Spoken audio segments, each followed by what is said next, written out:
हर हर महादेव। जय गुरु जी। संगत जी, हम गुरु जी महाराज की कृपा से रुद्र संहिता तृतीय पार्वती खंड के अध्ययन तक पहुंच चुके हैं। आइए इसको ध्यान पूर्वक पढ़ते और सुनते हैं। हिमालय के स्थावर जंगम, द्विविध स्वरूप एवं द्वित्व का वर्णन। मैना के साथ उनका विवाह तथा मीना आदि को पूर्व जन्म में प्राप्त हुए सनकादि के शाप एवं वरदान का कथन। नारद जी ने पूछा, ब्राह्मण, पिता के यज्ञ में आपके शरीर का परित्याग करके दक्ष कन्या जगदम्बा सती देवी किस प्रकार गिरिजाराज हिमालय की पुत्री हुई? किस तरह अत्यंत उग्र तपस्या करके उन्होंने पुनः शिव को प्राप्त किया और पति रूप में प्राप्त किया? यह मेरा प्रश्न है। आप इस पर भली भांति और विशेष रूप से प्रकाश डालिए। ब्रह्मा जी ने कहा, मुने नारद, तुम पहले पार्वती की माता के जन्म, विवाह और अन्य भक्तिवर्धन पावन चरित्र को सुनो। मुनि श्रेष्ठ, उत्तर दिशा में पर्वतों का राजा हिमवान नामक महान पर्वत है, जो महातेजस्वी और समृद्धिशाली है। उसके दो रूप बेहद प्रसिद्ध हैं, एक स्थावर और दूसरा जंगम। मैं संक्षिप्त में उसके सूक्ष्म स्थावर स्वरूप का वर्णन करता हूं। वह रमणीय पर्वत नाना प्रकार के रत्नों का आकार लिए हुआ है और रत्नों का आकार यानी खान है, और पूर्व तथा पश्चिम समुद्र के भीतर प्रवेश करके इस तरह खड़ा है मानो भूमंडल को नापने के लिए कोई मानदंड हो। वह नाना प्रकार के वृक्षों से व्याप्त है और अनेक शिखरों के कारण विचित्र शोभा से संपन्न दिखाई देता है। सिंह, व्याध आदि पशु सदा सुख पूर्वक उसका सेवन करते हैं। हिम का तो वह भंडार ही है, इसलिए अत्यंत उग्र जान पड़ता है। भांति भांति के आश्चर्यजनक दृष्टों से उसकी विचित्र शोभा होती है।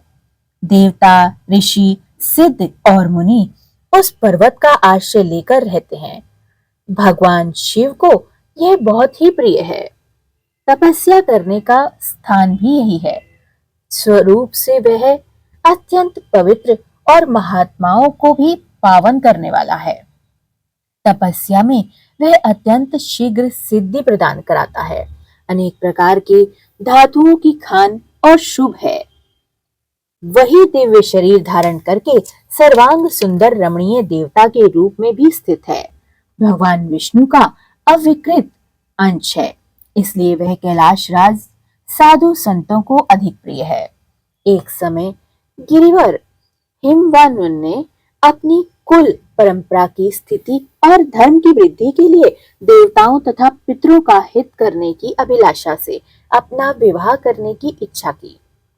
मुनीश्वर, उस अवसर पर संपूर्ण देवता अपने स्वार्थ का विचार करके दिव्य पितरों के पास आकर उनसे प्रसन्नता पूर्वक बोले। देवताओं ने कहा, पितरों, आप सब लोग प्रसन्नचित होकर हमारी बात सुने, और यदि देवताओं का कार्य सिद्ध करना आपको भी अभिष्ट हो तो शीघ्र वैसा ही करें। आपकी ज्येष्ठ पुत्री जो मीना नाम से प्रसिद्ध है, वह मंगल रूपिणी है। उसका विवाह आप लोग अत्यंत प्रसन्नता पूर्वक हेमवान पर्वत से करा दीजिए। ऐसा करने पर आप सब लोगों को सर्वथा महान लाभ होगा और देवताओं के दुखों का निवारण भी पग पग पर होता रहेगा। देवताओं की यह बात सुनकर पितरों ने परंपर विचार कर स्वीकृति दे दी और अपनी पुत्री मीना को विधि पूर्वक हिमालय के हाथ में सौंप दिया। उस परम मंगलमय विवाह में बड़ा उत्सव मनाया गया। मुनीश्वर नारद, मीना के साथ हिमालय के शुभ विवाह के यह सुखद प्रसंग मैंने तुमसे प्रसन्नता पूर्वक कहे हैं। अब और क्या सुनना चाहते हो? नारद जी ने पूछा, विद्वान, अब आदर पूर्वक मेरे सामने मीना की उत्पत्ति का वर्णन कीजिए। उसे किस प्रकार का श्राप मिला हुआ था, यह भी कहिए, और मेरे संदेह का कृपया निवारण कीजिए। ब्रह्मा जी बोले, मुने, मैंने अपने दक्ष नाम की जिस पुत्री को की पहले चर्चा की है, उनके 60 कन्याएं हुई थीं, जो सृष्टि की उत्पत्ति में कारण बनी। नारद दक्ष ने कश्यप आदि श्रेष्ठ मुनियों के साथ उनका विवाह किया था।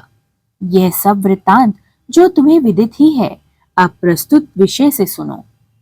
उन कन्याओं में एक स्वधा नाम की कन्या थी, जिसका विवाह उन्होंने पितरों के साथ किया था। स्वधा ही 3 पुत्रियां थीं। स्वधा की 3 पुत्रियां थीं, जो सौभाग्यशालिनी तथा धर्म की मूर्ति थीं। उनमें से श्रेष्ठ और ज्येष्ठ पुत्री का नाम मेना था। मंजली धन्या के नाम से प्रसिद्ध थी और सबसे छोटी कन्या का नाम कलावती था। ये सारी कन्याएं पितरों की मानसी पुत्रियां थीं। उनके मन से प्रकट हुई थीं। उनका जन्म किसी मात के गर्भ से नहीं हुआ था, अतएव ये यजोनिका थीं। केवल लोक व्यवहार से स्वधा की पुत्री मानी जाती थीं। इनके सुंदर नामों का कीर्तन करके मनुष्य संपूर्ण अभीष्ट को प्राप्त कर लेता है। ये सदा संपूर्ण जगत की वंदनीय लोक माताएं हैं और उत्तम अभ्युदय से सुशोभित रहती हैं।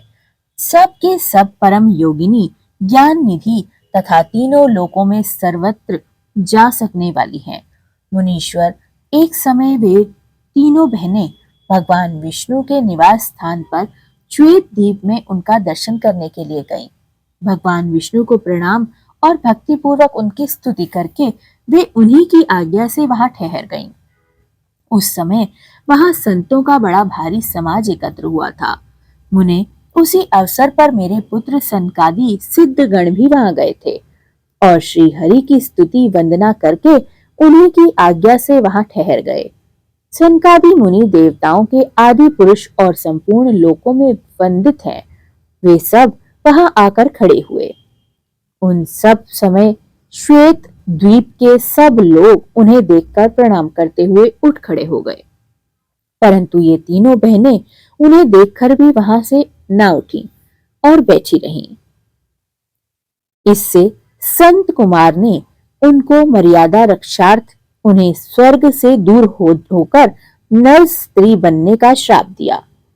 फिर उनके प्रार्थना करने पर वे प्रसन्न हो गए और बोले, पितरों की तीनों कन्याओं, तुम प्रसन्नचित होकर मेरी बात सुनो।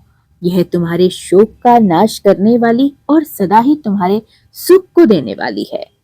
तुम में से जो श्रेष्ठ है और ज्येष्ठ है, वह भगवान विष्णु की अंशभूत हिमालय गिरी की पत्नी हो। उससे जो कन्या होगी वह पार्वती के नाम से विख्यात होगी। पितरों की दूसरी प्रिय कन्या योगिनी धन्या राजा जनक की पत्नी होगी। उसकी कन्या के रूप में महालक्ष्मी अवतीर्ण होंगी, जिसका नाम सीता होगा। इसी प्रकार पितरों की छोटी पुत्री कलावती द्वापर के अंतिम भाग में वृषभानु वैश्य की पत्नी होंगी और उनकी प्रिय पुत्री राधा के नाम से विख्यात होगी। योगिनी मेनका यानी मेना पार्वती जी के वरदान से अपने पति के साथ उसी शरीर में कैलाश नामक परम पद को प्राप्त हो गईं। धन्या तथा उनके पति जनक कुल में उत्पन्न हुए। जीवन मुक्त महायोगी राजा सिरध्वज लक्ष्मी स्वरूपा सीता के प्रभाव से वैकुंठ धाम में जाएंगे। वृषभानु के साथ वैवाहिक मंगल कृत्य संपन्न होने के कारण जीवन मुक्त योगिनी कलावती भी अपनी कन्या राधा के साथ गोलोक धाम में जाएगी। इसमें संशय नहीं है। विपत्ति में पड़े बिना कहां किन की महिमा प्रकट होती है। उत्तम कर्म करने वाले पुण्यात्मा पुरुषों का संकट जब टल जाता है, तब उन्हें दुर्लभ सुख की प्राप्ति होती है। अब तुम लोग प्रसन्नता पूर्वक मेरी दूसरी बात भी सुनो। जो लोग सदा सुख देने वाले हैं, जैसे मेना की पुत्री व जगदम्बा पार्वती देवी अत्यंत दुस्सह तप करने वाली वह भगवान शिव की प्रिय पत्नी बनेंगी। धन्या की पुत्री सीता भगवान श्री रामचंद्र जी की पत्नी होंगी और लोकाचार का आश्रय लेकर श्री राम के साथ विहार करेंगी।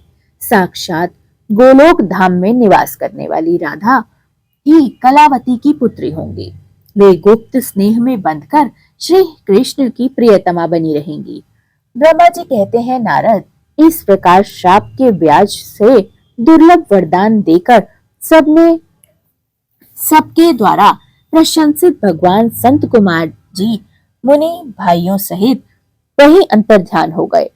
हे तात, पितरों की मानसी पुत्री वे तीनों बहनें इस प्रकार शाप मुक्त होकर सुख पाकर तुरंत अपने अपने घरों को लौट गईं। हर हर महादेव। जय गुरु जी, शुक्राना गुरु जी, अनंतम अनंतम शुक्राना।